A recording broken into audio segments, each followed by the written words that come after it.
जय जगन्नाथ नमस्कार बंधुगण आपण मानंकु मु मोर यूट्यूब रो ओडिया चैनल ज्ञान नदी को स्वागत करुछि।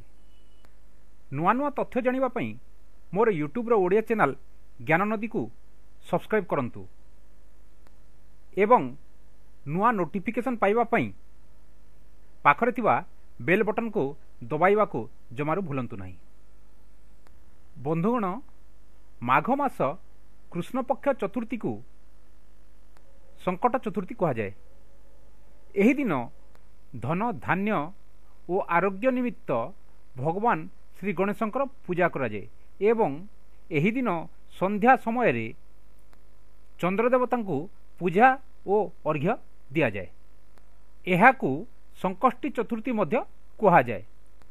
एही पूजा संपर्क रे भविष्य पुराण एवं नरसिंह पुराण रे उल्लेख अछि।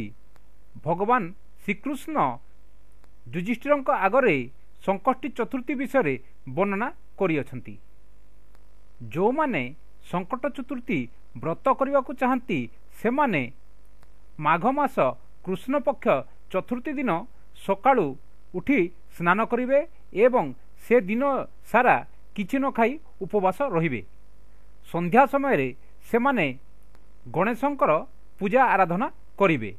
सेही समय रे लाल वस्त्र परिधान कले भल एवं पूजा करिबा समय रे पूर्व किंबा उत्तर मुख होई पूजा करिबा उचित।